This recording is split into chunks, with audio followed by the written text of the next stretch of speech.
Today, we should be faced with endless opportunities. Computer processing power has increased massively, with Moore's law observing that the number of transistors per microprocessor doubles every 2 years. Add to this the amazing proliferation of powerful technology. For example, approximately 41% of you will be watching this video from a smartphone, on devices that are on average millions of times more powerful than computers that put a man on the moon. Add to this your access to mind-blowing amounts of data. How much, you ask? Well, in 2020, it's estimated that there are 40 times more bytes than there are stars in the observable universe. So this is the new normal. We should be seeing data-empowered humans and organizations moving at the speed of change and innovating continuously, right? Wrong. Somehow we are still falling short. And why is that? And what can we do about it?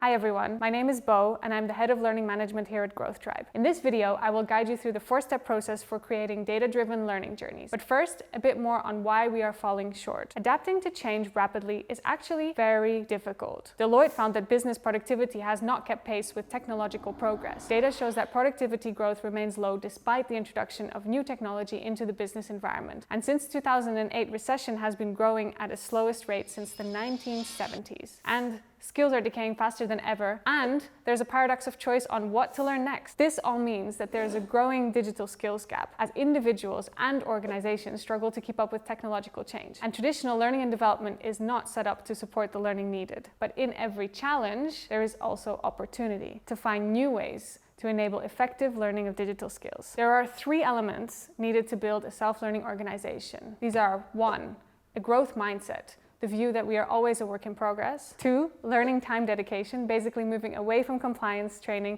as the only dedicated learning in your organization. And 3, curation of learning, in order to overcome the paradox of choice and chasing your tail, finding what to learn next. At Growth Tribe, we have developed a 4-step process for data-driven learning journeys: define, diagnose, deliver, and measure. So let's dive in and take a look at each one of these steps. Step 1, define capabilities. The goal here in the beginning is to start with your business goals and outcomes, and then to translate those into the capabilities that are needed and the skill level needed in the persona group to achieve those goals. Why is this so important? Usually as a leader, you will have figured out the first part, the business goals and the projects, the programs, the teams in place to achieve those goals. But very rarely will you have worked out the capabilities needed in those teams. To go about this, we use our learning staircase model. In this model, we break down company objectives into more concrete business objectives for business units or teams.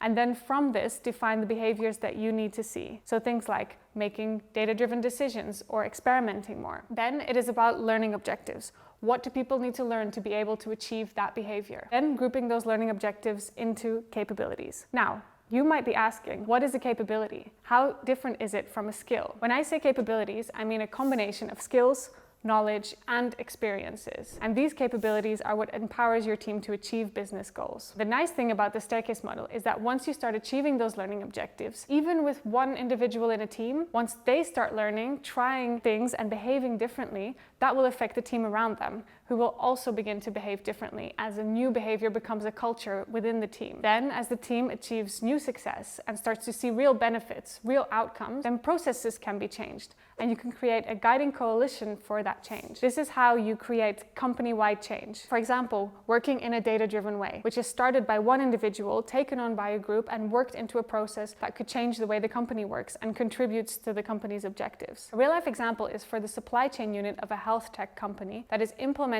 an AI-driven forecasting model. The end goal of a supply chain is to make sure customers get their products on time and that this is done cost efficiently. There are many ways to do this, but one way is to improve the effectiveness of forecasting so that they prepare all resources needed. But 2 important behaviors needed to realize this change are that decisions need to be taken based on the forecast, and also that the forecast itself needs to be improved using the input from end users. For these behaviors to happen, individuals need to develop a data-driven mindset, understand the basics of AI, and be able to explain their actions to their many stakeholders.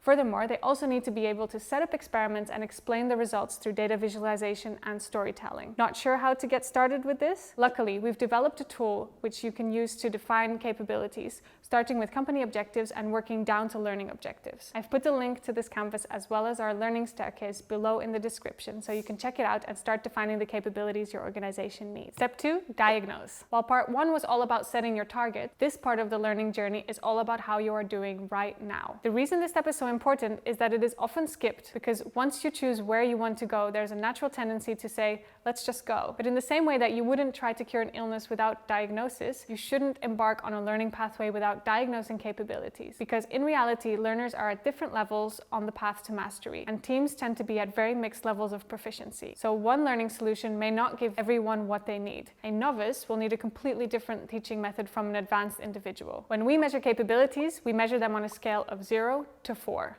from being a complete novice at 0 to being an expert or master at level 4. And each of these levels has their own characteristics in terms of behaviors and knowledge. So let me walk you through a real example of the diagnosis phase so you can see how it works in practice. We worked with an insurance provider who wanted to develop new products, but with insurance being insurance and not having to innovate until quite recently due to a disruption, they needed to upgrade capabilities. So first, using the staircase framework, we identified the capabilities and behaviors needed from the company objectives through a workshop and interviews. We then sent out the capability scan to measure capabilities within the team based on self-assessment questions and the 0 to 4 grading system. And what you see in this chart, with the dots showing each individual score for each of the capabilities, giving you a range and an average of scores. And then summarized, we can see the average scores for each capability, what the target score is, and what the gap is between the two. This helps a lot with prioritizing which capability to focus on. So, do you want to give it a go and get hands-on? We have developed a capability gap estimator tool to help you estimate where your team currently stands. Just fill in each step using the scale system and you will find out your capability gaps. The link is in the description below. Check it out. Step 3, deliver. So now it's time to start delivering engaging learning journeys. With the define phase, we find where we are going, and thanks to the diagnosis phase, we know what the capability gap is. Now it's time to figure out how to close that gap. Once you know where the gap is and how big the gap is, you can design the learning journey. So if someone is scoring less than 1 as a beginner, then it's best to start with mindset change. This can be in the form of a power session, a short crash course, or even videos and resources to spark the why with the participant. Then, to get a participant up to level 2 and competent, we build on that initial knowledge and start deliberate learning to teach tools, frameworks, concepts, and start trying them out, taking theory quickly into practice. And this is what a deliberate learning journey might look like over 7 weeks, in this case, for teaching data literacy, starting and ending with a capability assessment so we can measure progress. And it includes a mix of masterclass, videos, learning resources, and exercises. Then to get to level 3 and embedding behavior every day, the learning journey looks something like this, where we kick off, share learning materials, then alternate training sessions and coaching sessions every week. So that is how we choose the right learning journeys, by choosing the right format based on capability scores. While most corporate trainings involve day-long or even week-long training sessions, they create a lot of knowledge, but they also create a knowing-doing gap where the implementation is forgotten. And that's why we really encourage the application of learning, to learn by doing. Want to start learning by doing? Check out the book, Designing for Modern Learning. Lisa Owens and Crystal Kadakia take the most successful existing training models and adapt them into an updated roadmap for our current workplace. They focus on designing learning for improving performance, and very importantly, also on the learner at the center of all of this. Another great resource I recommend is the blog 3-Star Learning Experience, an evidence-informed blog for learning professionals by Miriam Nelen and Paul Kirschner.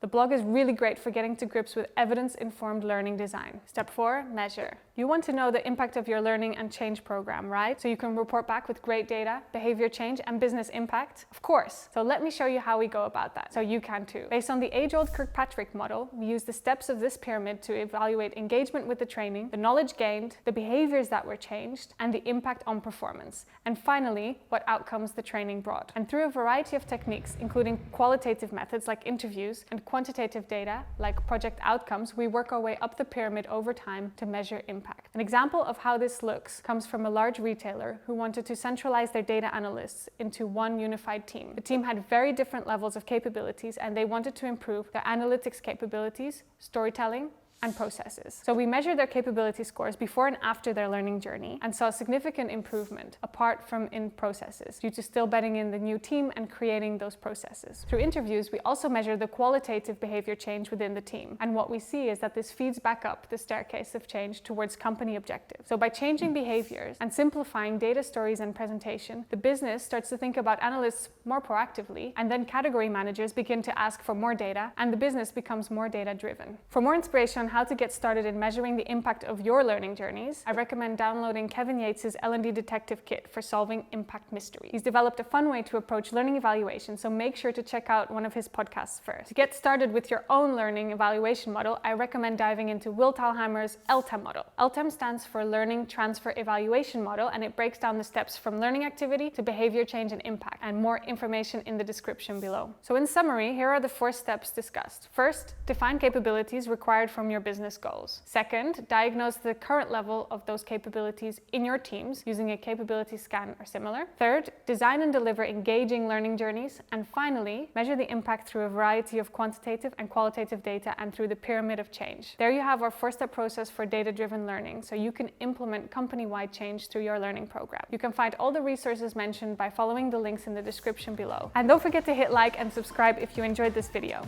And let us know what you think in the comments. See you next time!